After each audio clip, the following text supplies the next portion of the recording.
So, why room correction with a trinnov? Well, every room is different, and every speaker is different. And when you put a speaker in a room, well, things start to get complicated.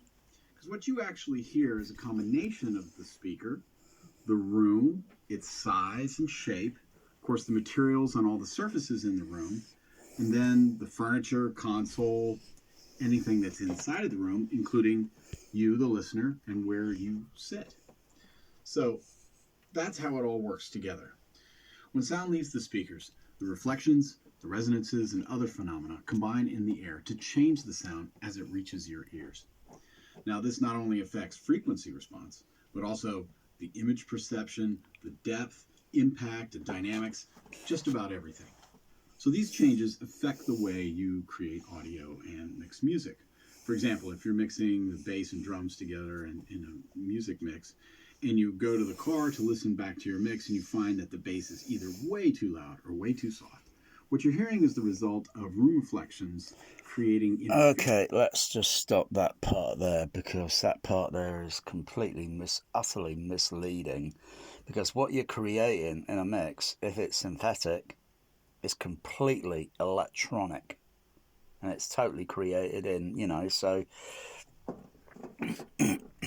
what you might see electronically on the display, mate, will look great. You could prove this easily by putting sine wave tones, and if the system has a roll off on it, then it would go up, up, up, up, up, up, and then it would go flat, flat, flat, flat across the display electronically. As it appears, when it comes out into a speaker, acoustically, it's like, where to place this small monitor, where to place this sub bass or multiple sub basses for, say, left channel, right channel, maybe center channel as well, and have specific, So what you more or less see on the display looks okay, but no, this little bit here, that's totally misleading. With certain specific bass frequencies. We call these room modes. Now, the only way to really fix this is The room mode would only be within where, like, if I were to take a little JBL speaker, put a sine wave tone through it. Oh gosh, I like to do that. I'm just too. I've got a lot of things all set up. I don't have other things set up to do experiment sort of thing, like off the bat. So I could literally get a speaker and then do an experiment. I'd have to connect a cable up first to anything in the system. Okay, anywhere in the system I can connect it up onto the surrounds. Any wire, boom, take a wire off on there, connect a long wire, and have a small monitor speaker JBL, and then just put a sine wave tone, put a microphone pretty close to it, and then of course I'd move it toward a wall surface, a boundary surface. Outdoors, there are hardly any boundary surfaces, although that's not true. There are a multitude of scattered boundary surfaces outdoors, outside. Yesterday there was a concert playing over in that way. It's about 1.3 mile or so away. They do it every sort of now and then, and they get all these top so-called like DJ thing, and they just play this music for probably about sometime late afternoon, or I don't know, to about I think it just went past 1 o'clock in the morning. I think I can't recall. But it's out near a field, so it's not pretty near, houses. Even though I could hear it over this way because the line of sight, because I'm up on a higher, angle. If I was in a bit of a dip, but the only frequencies I could hear were more or less bass mid sort of frequencies, like boom, boom, boom, boom, boom, boom, boom, very distant sound. And you think, or anyone would think, it's coming across the houses across the road, but it's not. it's a way over. I went going looking for it, and depending on what their rig is on the site, they might have they're going to have HF horns and that, and some of the sound might some of that sound might get, because you don't forget you got dips and valleys, just like dips and valleys, yeah. And so if you've got dips and valleys here, and you had a speaker or system, something playing down here in the middle, no one on this side is going to hear it because, it might reflect and then reflects onto that surface there, and then reflects onto that surface, and then reflects onto that surface there, and then might just go over. But it's not really a smooth line sight of the sound, and plus dips and peaks like that. Problem there being is some of these higher peaks here will mask other frequencies, because ideally, like I say, you do it electronically and it's like smooth. You do a frequency sweep on an amplifier, boom, it's smooth. And then the amplifier is the dynamic power for providing. So if you had a system and you wanted to EQ it and you only had a 1 watt amplifier, I think that's going to run into a lot of problematics with what is it? Clipping. The sound will clip at the stall because you'll be EQing these frequencies, and then basically you just run out. The amplifier just runs out of So you got anything that's got to be done has to be done within a small proximity. But when you get a little bit further out, I mean, it'd be interesting to take these auto EQs, okay, and take it all to speak the exact same rig. You take it outdoors, it's completely different when you do the the EQ on it, because a speaker's not perfect against nature. Okay, a speaker can only do so much until it's going to resonate or it's going to have harmonic distortions and and you're trying to amplify it, and then one very clever, smart person, maybe like myself, listens and then thinks, it doesn't fit in with nature, it's artificial, it's man-made.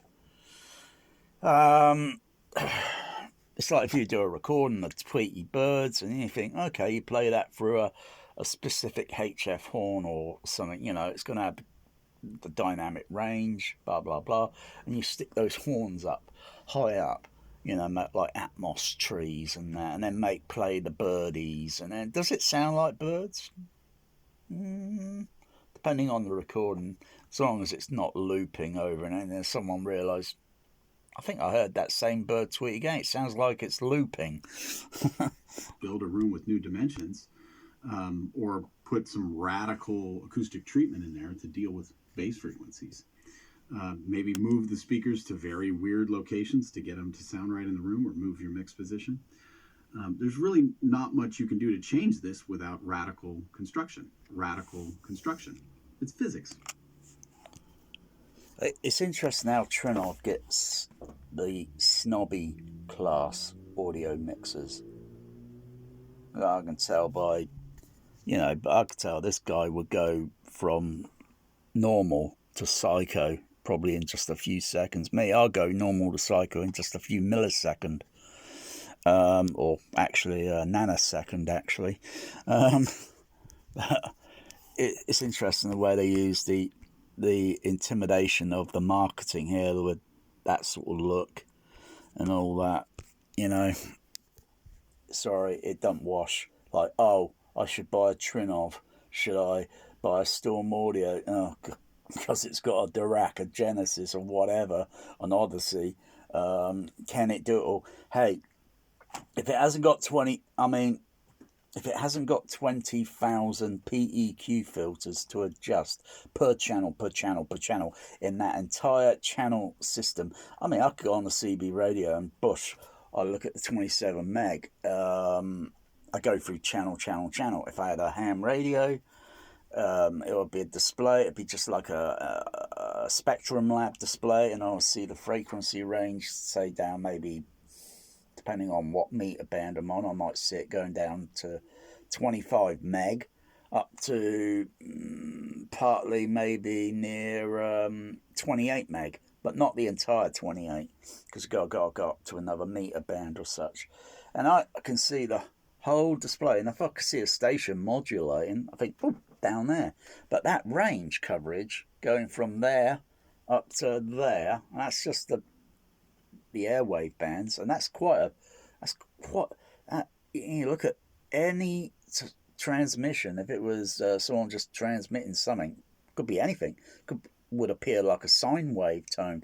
Just what you see on the spectrum. I mean, it's just see a straight line going down, and then if you were to put one of those playing multitude of individual tones,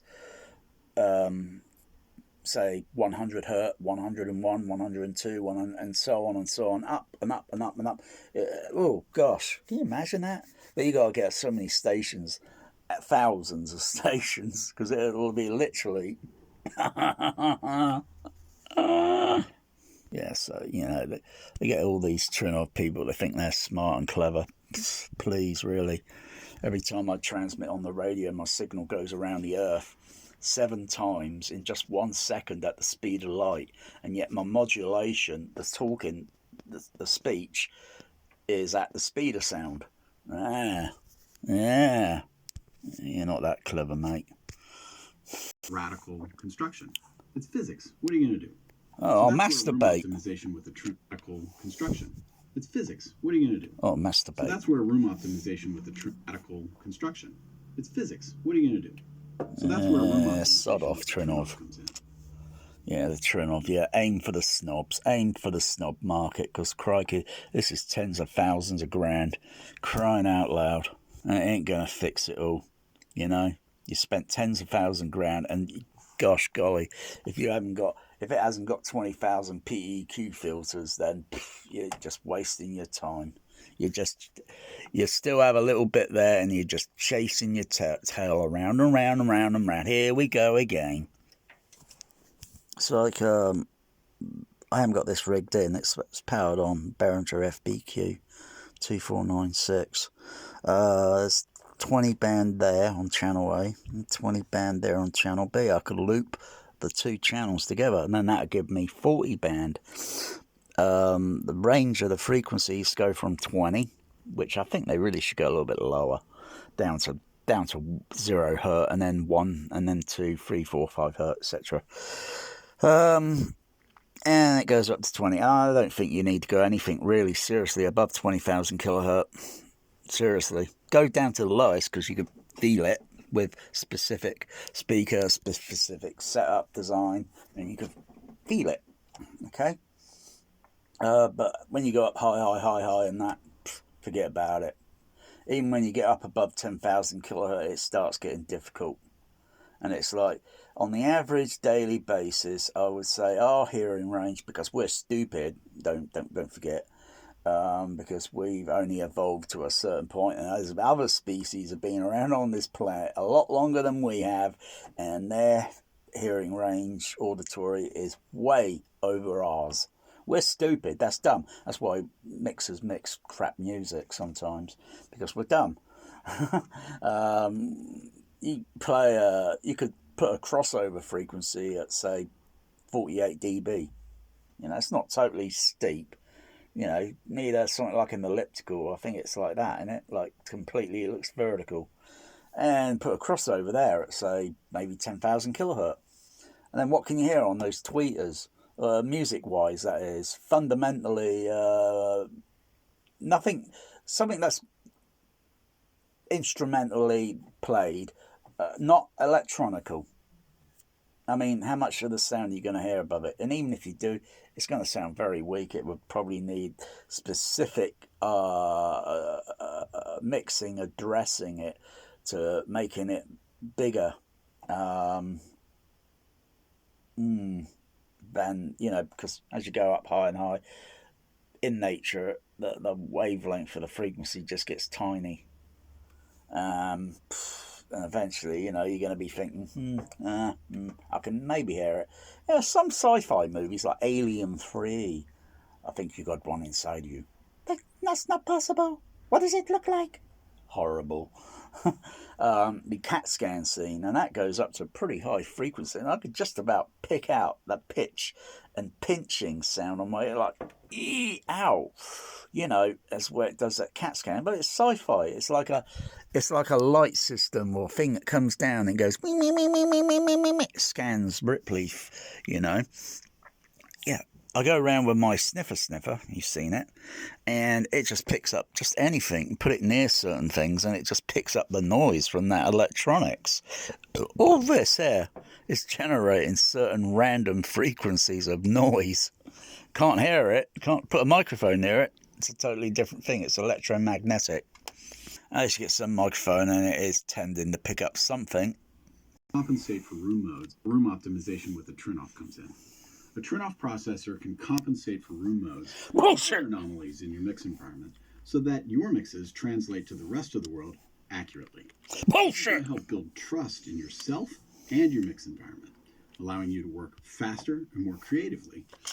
Oh, so you can masturbate faster. With guessing your work.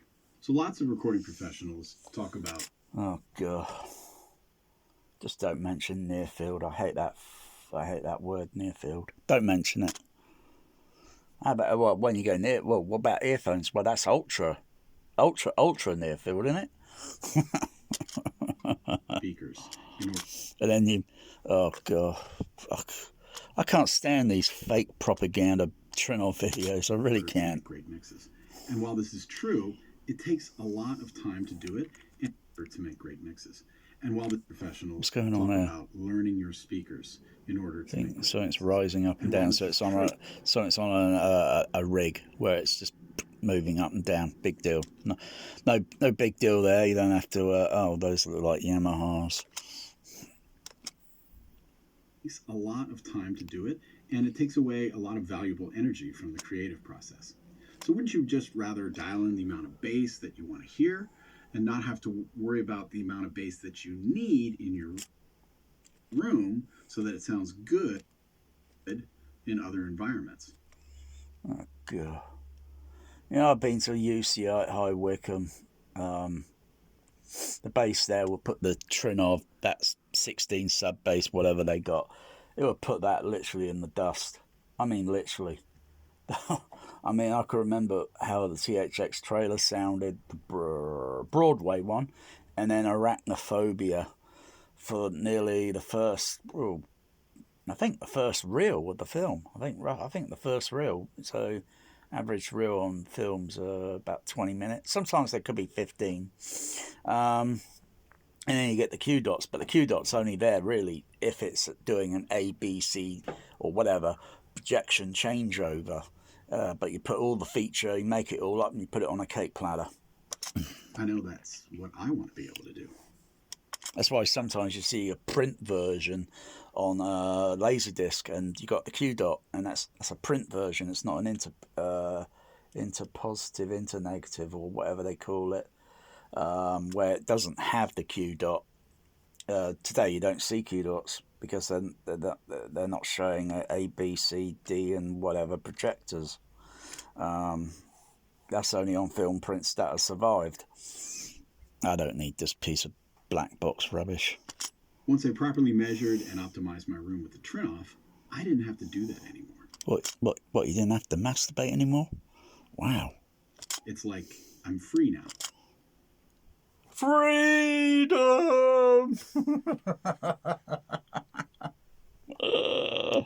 And that's really what the trinnov does. I can't stand people with beards. It makes them look scruffy. Now, of course, the trinnov doesn't stop there. It'll apply the same sort of optimization to the mid-frequencies. Oh, God, for Christ's sake. You say, we got a trinnov here. We got a trinnov with the blah, blah, blah. But I'm looking at the, before, after. And even the after is not perfect. And what smoothing is that? Is this no smoothing?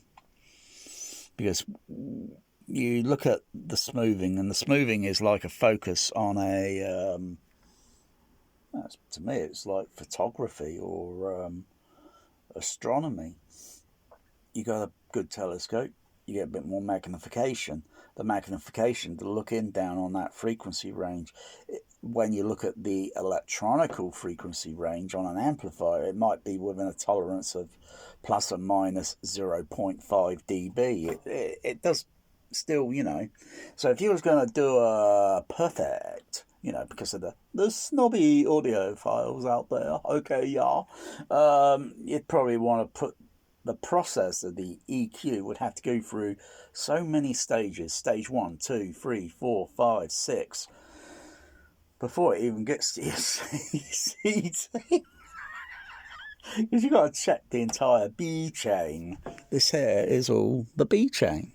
Be good. And you got to check the B chain. Well, you got to check the 88 might be your source, and you got to check that how it is on the player. Then it's got to reach a processor, and then it goes on to other variouses in the B chain here, and then down here, and then over to the interneting cables. That's all part of the B chain. How things look, how things measure. And you don't have to spend stupidity money. No. Even though I think I need to have a head check on this bloody thing, because really, this is stormaudio, and even the trinnov and all the amphon and all the JB, all that. I tell you, if I was designing this processor, I would have had this LCD display, whatever display, a little bit larger, and I would have had it touchscreen. Would have had that touchscreen with all the video modes, so I can go in, press the video mode, because, yeah, look, it's it's beside me. Most people, they buy a trinnov and all this, and you know where they stick it? They're crying out loud. It's way outside the room, and all they got at the end of the day is that, look at this pathetic, sorry-looking stormaudio remote. You know what it reminds me of? It reminds me of some Bang & Olufsen crap, because it's the black and the silver bit. Oh. Also in the high frequencies where we get our sense of soundstage and depth and sensitive, and also in the high frequencies where we get our sense. It's all bullshit. Why do you think my microphones are placed so bloody close? Even analysing and checking and testing, it's very tricky. And then you got to listen to it on the playback and then think, has it fixed it or is it not fixing it? I could use variably the crossover and just not use any EQ, and then just turn the crossover range down to say 80 hertz or go 70, 60. Variable. I can do variable on the DCS and just adjust it and listen to certain Foley sounds, like say Obi-Wan Kenobi. He jumps off that thing and then he's on the high ground, and I could hear the depth in the Foley of the landing where he jumps over and boom, there's a thud. There's a nice bit of thud there of energy. That's in the center channel only, and then you got the left and right, and then you got all that other sound going on. If you're not careful, that could cause frequency masking, which in reality you get audio frequency masking just like you do in real life. You could be in a car and you could be doing certain sounds, but one other person may not hear it because of the masking effect, the audio frequency masking effect. It cannot be ignored. What you're going to do, EQ the car, EQ out some of the use some sort of anti sort of filtering sort of device to make the car sound on the inside sound a lot quieter by measuring the sound of the car and then making it anti-phased by cancelling it out, and so it goes from that down to that. And the problem when you subtract frequency, you look at the amplifier frequency response, that was all nice and perfect, and then you start subtracting. Then when you look at headphones, those are things are close, okay, and yet the frequency response on headphones is absolutely appalling. I don't think there's any headphones. I think should be absolutely perfect flat, and then use a specific EQ for each. Can you hear this frequency or this frequency range or this range sounds a little bit too damn, so you minimize it, put filters in, you shape the frequency curve of the headphones. All headphones mandatory. In fact, there should only be one bloody manufacturer, and it should be cheap, and it should be blooming flat. Oh, and then you customize it to. Otherwise, it's like, blind me, I'm looking at that and thinking this dip down here in the high range, a certain part, and I'm thinking, what the heck, you're going to apply on these systems, you're going to apply boosting, and that's where you're going to run out of headroom. For it to be the little tiny amplifier thing inside the processor, and this stupid thing doesn't even have a headphone jack on it, apart from my Sony. Or the Denon up there, the Demon. Not even that early THX has a headphone on it. Interesting. The professional THX crossover system's got a headphone monitor. I know this is a long video. Optimization to the mid frequencies where we're the most sensitive, and also in the high frequencies. You look at all this, phase, group delay, blah blah, impulse, blah blah blah. Those are things that you get more or less on a REW, Remove Q Wizard. You look at all the parameters and fanciness that you can adjust. Same in a stormaudio. Hey, seems pretty similar to Behringer DCX. It's all more or less got the same thing. Only you look at how many of these, one U-frame versus that. No, mostly it's the chips and everything, and so they just take everything that was all the chip size, blah blah blah, certain components, and they stick it under one bonnet. Makes it a bit simple, I think. That's where we get our sense. But still, these have only got 18 PEQ filters to use individually on channel 1, 2, 3, 4, 5 and 6. You could use a combination up here of A, B, C, and like a finalizer, or kind of maybe like if this movie's just a little bit too much, I can still put a band filter here, widen the Q, and then just cut the frequency down, and it sounds good. For present, it's got bass and it's got the depth in the highs, and you can still hear it.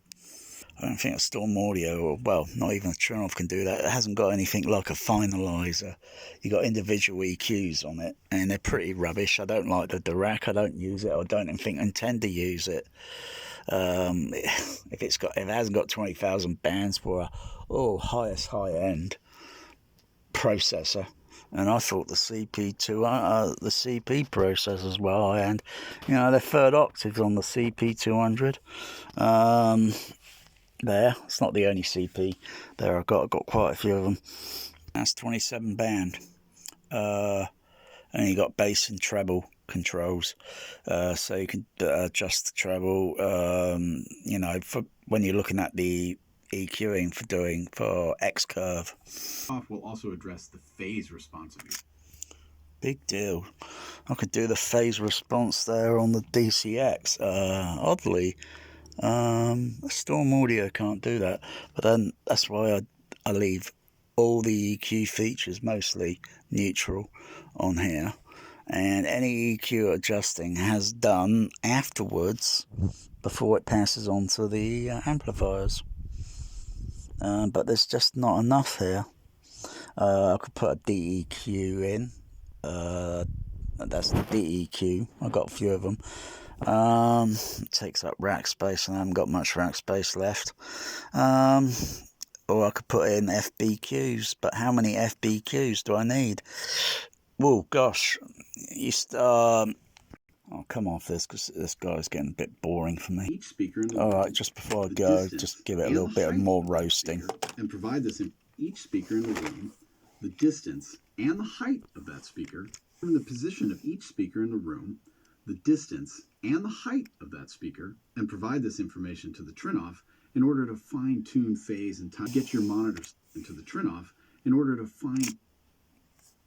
Yeah, everyone knows how much that bullshit costs. You know what? Okay, 1, 2, 3, 4 microphones. Well, that's simple. You just go and get little microphone capsules. Okay, I've actually used one of those and stuck it inside a disposable pen. It just actually fitted, so I could use that pen as a wasset. So the wires are coming down that are soldered onto the microphone, and then put it into a and then I've got one microphone at this height and this height and this height, and another microphone a little bit higher. Big deal. And guess what? Heck of a lot cheaper, and it has to all connect down onto a circuitry, wiring as such, and then goes into a input on a. Well, actually, I use multiplex microphoning, but even that is not enough. Sound just literally goes behind that screen still. Yeah, even a baffle wall, I'm guessing you'd still hear a degree of bass going behind it, unless that baffle wall is built extremely, But then that's just like, you put the speakers, where do they go? And it's like, say, physics. It's working out the bass waves and then working out having devices placed in a room. And if you look at an oscilloscope, okay, so I put a sine wave up. It's pretty close to the speaker. That's that microphone there on the mixer. And it's generated on the stormaudio because I could have done all this quite easily with the Denon. I'm still trying to figure it out. I'll get to it, but I've got a lot of other things on my mind that I don't really give a fuck too much about fucking home cinema much anymore, or fucking audio itself. It's those that have never had fucking shit happen in their life, okay, and they think they got a perfect life. Yeah. Well, good luck to you, because it will happen. So I'll change the frequency. I'm changing it on the stormaudio up there.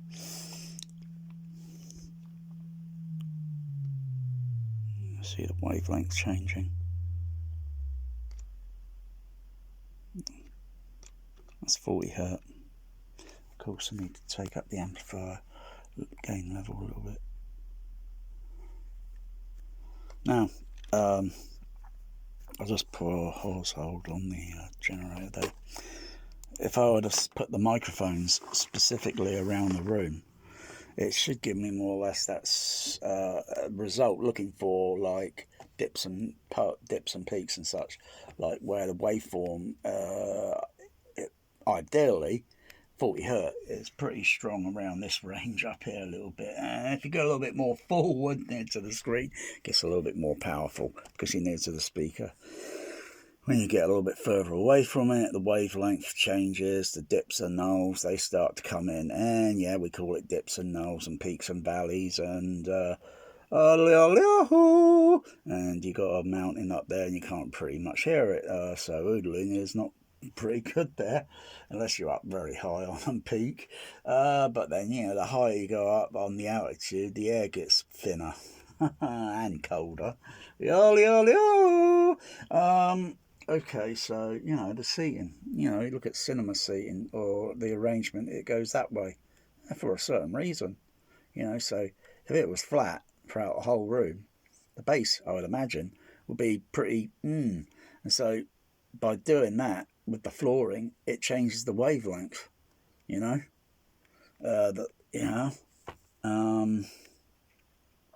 look at most home cinemas, they're not like that. We don't have the rooms big enough. You do that and then you get towards the back row, crikey, you're going to be crouching down near the ceiling. It's going to be like something out of Alice in Wonderland when she goes into the little rabbit hole into the door, and then things start, or that corridor, and it gets like, what's going on?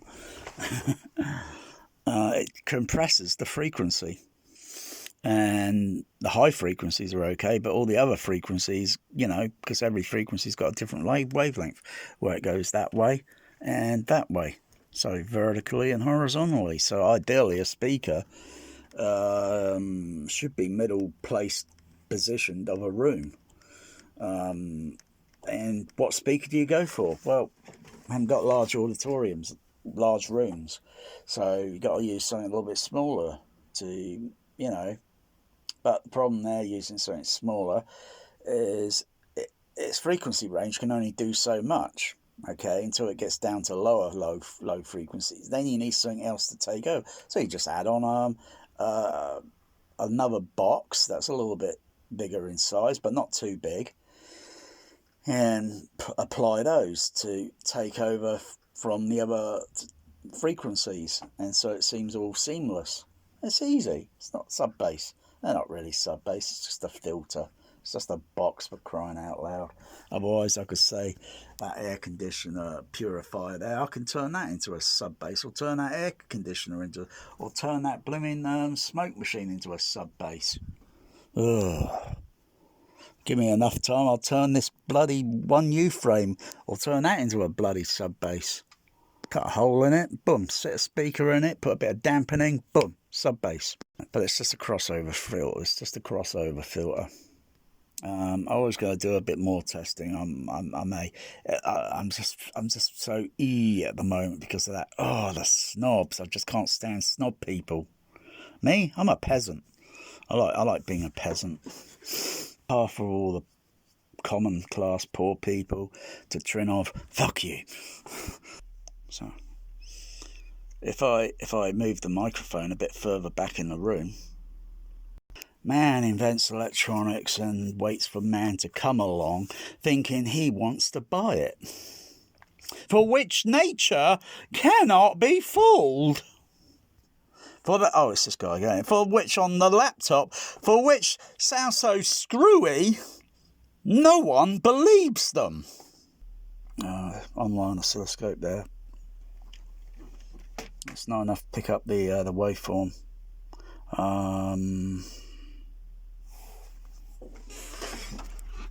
a little bit near to the speaker.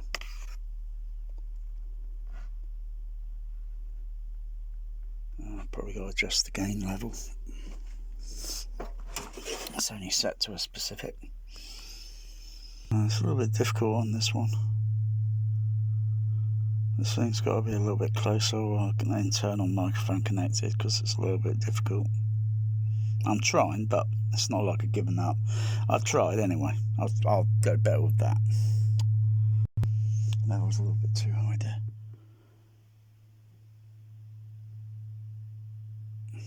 Depending on what voltage division I want. But I could put microphone specific in the room and then get a result with like where the dips and peaks are, and I think we're not getting dips and peaks there with because it's the bass, everyone's so passionate about their bass, or it's just an ego, and they want the bass perfect. Of course we want it perfect, you want it perfect. You go outdoors and you do these tests, and the results are pretty good compared to the indoors, where the room is compressing and changing it. I can go down to a certain sine wave low frequency, down into infrasonic frequency, and it looks okay. I can sense the pressure, or sense it in the room. And if I open the window just a little bit, or if I open it a little bit more wider, guess what? I get a 3 dB increasement. Wow, that's not too bad. Go down to a few other things, and then it doesn't quite do it. It does it only at specific, but still, that's not too bad. Yeah, right. So I got enough bells and whistles there. I got all the bloody Diracs and the bloody Odyssey. Actually, I was thinking of doing a Frankenstein Odyssey, because you can get these things, the X32s or whatever they are. You get them so cheap. Anyway, I was going to talk about why you need so many stages of EQ. Because you look at a speaker, it's rubbish. Every single speaker, even the snobby high end, these are for the snobs, that buy cable that's $1 million just for one bloody inch of cable. Those are the snobs, for which nature cannot be fooled, you know. They're so screwy, you can't believe a fucking word they say on a forum. You know, if you ain't got a video to back it up with, oh, what, you're that ugly? Well, I don't mind. Wear a brown paper bag over you and draw a happy face on it. Oh, I can't stand the trolls these days, really. I never was like this, but as you get older, you get more pissed off with people. Because some people are a complete bloody annoyance. They're so screwy, no one believes them. So, like, all right, you need a stage to EQ. So the microphone's got to be put up close to every speaker individual in the system that's going to play and get its frequency responses better than what the manufacturer tried to get it. You know, I use JBL, so what? There's other brands out there and all that, and JBL net worth, they're pretty high, you know. But yeah, everyone learns all the physics, the practicalities of building, designing and a prototype, and then once that's okay, they go into mass production, blah blah, black sheep. Have you any sub bass? Well, yeah. So you need to look at the frequency response and get that perfect, get that, like, you know. But then that's going to trade off slightly on the system, but not too much, because you've got the microphone pretty close and you should get it down, you know, pretty smooth. Once that stage is done, ultimately speakers in a system, in a home cinema, they belong behind the screen. That way you don't see them, and it doesn't look like you've got a clutter of speakers, even though they're going around the sidewalls, but they're not in my way. If they were on the floor, well, that's neither here or there. Below surround, that's neither here or there. But mostly they're up there, so they're not really that much in the way. They may look like an eyesore clutter for the wife, you know, and then you take her, say, like, hey wife or girlfriend, I got this nice location I'd like to show you. It's a real eyesore. Oh, wow. Yeah, you take her there and, oh, look at this nice view. Oh, it's pretty. Oh, I'll still do anything for you. Yes. Kick her off the cliff. Ah! Sorted. No. You just get a divorce. Just get rid of her. Just say, go, fuck off. You come into my life, but like, all you're getting out of that. At the end of the day, it's like, work it out in your head, all right? Work it out. Most people can have a relationship that's okay, but you got to have something in common. If you got a wife that doesn't like this, doesn't like that, and you know that before you even want to get involved with someone. And if there's something there that doesn't seem to have common ground, then you know this relationship is going to go sour all the time. And frankly, I live quite happy without all that. But some of it comes into your life. It's like Disney. And I think, oh, I've had enough of Disney. I don't like Mary Sue. You know, it's female. I don't like Mary Sue, period. No more. No more Disney. No more wokey movies from Disney. So you end the relationship there. Okay, you stick with what we like. But you come along, male people, you know, I know what they're trying. Everybody is trying to strive to get this flat frequency response so they can say, hey, you know. And it's like, basically they've taken some pills and they're just showing their erection on a forum. And they say, yeah, okay. I've seen horses and donkeys with penises a lot bigger than that. Yeah. So what's your point? Thing is, I'm very aware of it. If I wanted to use Behringer FBQs, yeah, sure. But you know how many of them I would need just to make up to EQ just one single channel? I may need them all, may not need it all, but you dial every frequency plus the Q bandwidth can go from very wide That's opening up the bandwidth, and it literally cover over everything. There's no point in there because you still have all those tips and it still look all, yeah. When you look at it, fine tuning under the microscope, yeah, and it's like, yeah, it's all, yeah, imperfect.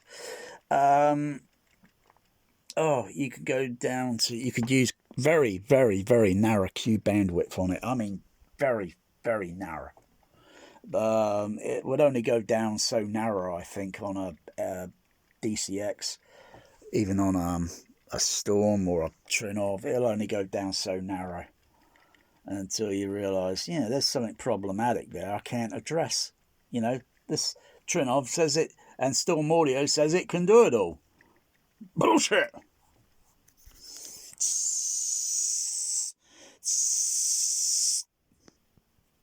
So that's the longer wavelength down there at the end, and everything as it goes up there, it's all tiny little. Get this other window off the way. I'll put some steady pink noise. So if I want to look at the frequency response for the microphone being up close to the screen, all these little tiny little bits there, that's totally frequency bands.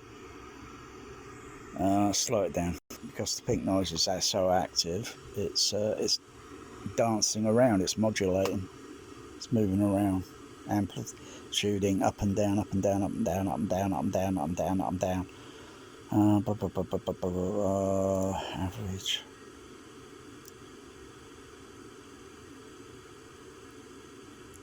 Change the average on it. And go a bit higher.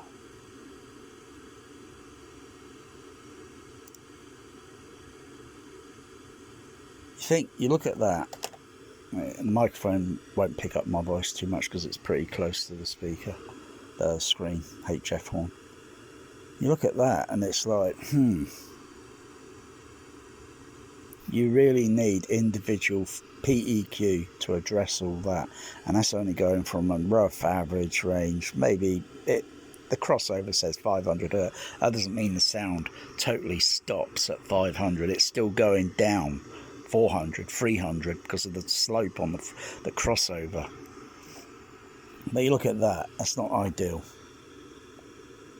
Even though it should be a little bit more flatter. Well, if I want to do that, that's not a problem. That's why I've got the audio mixer here. It's a really long video. I like long videos. Turn that up. So turn the treble up. Gives me an elevation. Doesn't mean I can hear those high frequencies there, because it sounds like the sound that I'm hearing back here, it sounds like I'm only hearing a range from the lowest, obviously, up to maybe just I would say maybe under 7 kilohertz. So it sounds like a very narrow range I'm hearing, and the rest of it needs to be adjusted and tuned until it's perceived, if that makes sense. Where on headphones, if I go out and stand on a step ladder and stand near to that HF horn, or I go behind the screen, put the HF horn on the bench in front of me, total opposite.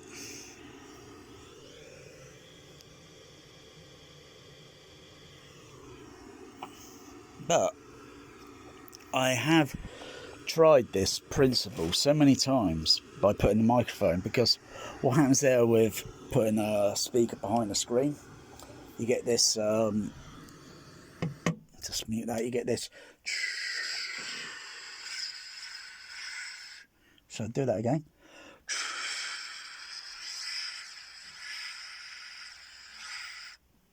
So some of the partly in the lower range of the frequency I might be seeing might be a little bit exaggerated because of the screen, because you get this. Do it fast, you get that.